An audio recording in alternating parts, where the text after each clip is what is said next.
إبراهيم بن أدهم رحمه الله جاء إليه شاب يشتكي هذه الشكوى، قال: يا إمام، جربت المعاصي والذنوب وأريد أن أتوب فما أستطيع، فعظني يا إمام، دلني على موعظة أترك بها الذنوب. واستمعي أنت يا أمة الله. قال: يا بني، إذا أردت أن تعصي الله فاعصه، ولكن إذا فعلت خمسة أمور إذا فعلتها فاعص الله كيفما شئت.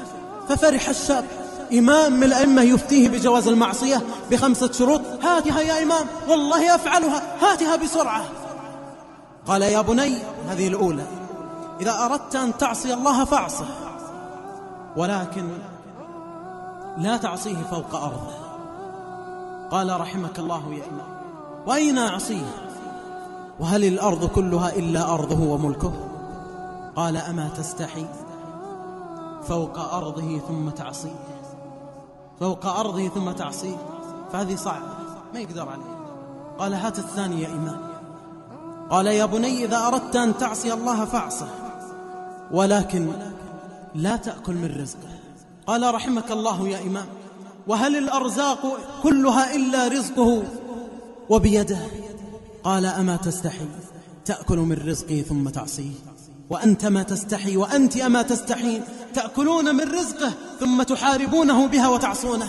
أهذا شكر النعم؟ قال: هات الثالثة يا إمام. قال: يا بني، إذا أردت أن تعصي الله فاعصه، ولكن لا تعصيه في مكان يراك فيه. قال: رحمك الله يا إمام، وأين أعصي وهو يعلم دبيب النملة السوداء في الليلة الظلماء على الصخرة الصماء؟ وين أروح؟ وين أختفي وهو يعلم السر وأخفى؟ قال: أما تستحي تعصيه وهو ينظر إليك؟ أجعلته أهون الناظرين إليك؟ قال: هات الرابعة يا إمام. قال: يا بني، إذا أردت أن تعصي الله فاعصه، ولكن إذا جاءك الموت ليقبض روحك فقل له يؤخرك لتتوب من هذه المعاصي. قال: رحمك الله يا إمام، ومن يستطيع؟ فإذا جاء أجلهم لا يستأخرون ساعة ولا يستقدمون. قال: هات الخامسة يا إمام. قال: يا بني، إذا أردت أن تعصي الله فاعصه، ولكن إذا جاءتك زبانية النار ليجروك في جهنم فانفلت من بين أيديهم واذهب إلى الجنة. فبكى الشاب وصرخ: كفى يا إمام، والله لقد تبت توبة نصوح. إن كل من في السماوات والأرض إلا آتي الرحمن عبدا، لقد أحصاهم وعدهم عدا، وكلهم آتيه يوم القيامة فردا.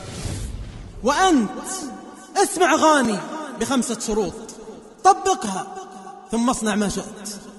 لا تصلي ولكن لا يراك، ولا تأكل من رزقه، ولا تسكن فوق أرضه، وقل لملك الموت يؤخرك، وانفلت من خزنة النار وزبانية النار عياذا بالله منها. وأنت كذلك يا أمة الله. فقال: كفى يا إمام، والله لقد تبت توبة نصوح. فإذا لم تنفع معك هذه النداءات ولم تنفع معك هذه العلاجات فأحسن الله عزاءك في نفسك. جوال تذكر زادك المدخر. ولمزيد من التواصل يمكنك زيارة موقعنا على الشبكة العنكبوتية أو مراسلتنا عبر البريد الإلكتروني